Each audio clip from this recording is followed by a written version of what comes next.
Home Show. Michelle from Woodbury, New York, has a question about a tank in her basement. Well, she says her supplier says the tank's life is over, Tom.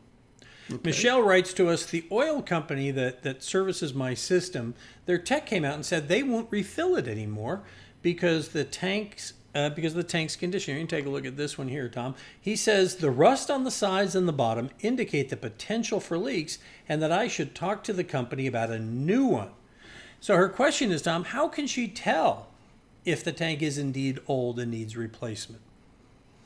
Well, first off, I don't think these companies are trying to sell new tanks. Not a high margin item for them. Right? It's a pain. Look at how hard it's going to be to get out of there. And I don't know if it's a big money maker for them. I can see the rust. Now, if it was just surface rust, you could probably remove the tank, have it all sandblasted, have a powder coating or a coating put back on there. The tank might be in very good shape. Reinstall it, and the tank would be, would last a lot longer. But the expense to do that, it might be cheaper just to flip in a new tank. And I can understand, and I can't feel the rust. I can't look at it. I don't know how deep it is in the metal. But if they feel that it's not a good fit to put oil in there because there could be a potential problem, which could be a hazmat mess. It would be just an awful problem if that thing leaked oil everywhere. And then they would be held responsible. So I think they're being careful, and I don't think it's a rip-off scheme. But I think if she wanted to have a second or third opinion from somebody up there, that's fine. But if it needs to be replaced, it needs to be replaced. And it's just the way it is. And I don't know because I don't deal with these tanks much anymore. I have in the past, decades ago.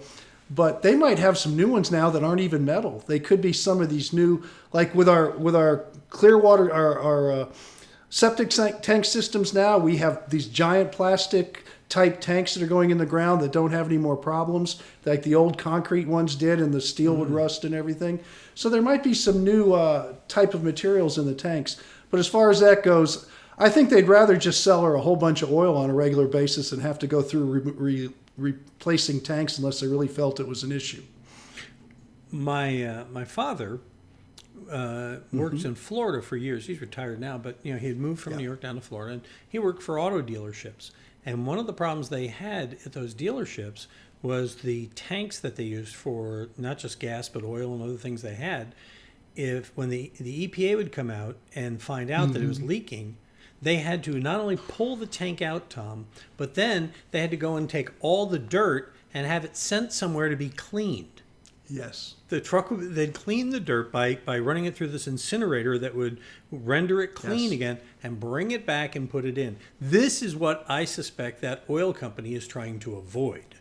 Yeah, can you imagine they had to excavate underneath their house all that dirt? I'm thinking, and I don't think they're going to bring it back. They'll probably bring some other dirt back and dump that somewhere else. But they do burn the chemicals out of the soil. Now, I've never seen it done, but I have read stories about how that's done. And you're right, and they have to take out yards and yards past where the oil spilled. Right. Because they have to make sure everything is gone. Oh, there's a whole formula for they know how far out to go and everything based on the consistency of the soil and all this. It's a mess. It just get the tank. I think it's time. All right. Yes. Do you have the answer is yes. The question and the answer is, do we want to hear from you? Go ahead and visit HomeShowRadio.com and click on that Ask Tom button. Fill out the form, send it in. We'll do a video like this for you, and we'll post it at HomeShowRadio.com, our YouTube channel, and our Facebook page. But by the way, we post a new one every day.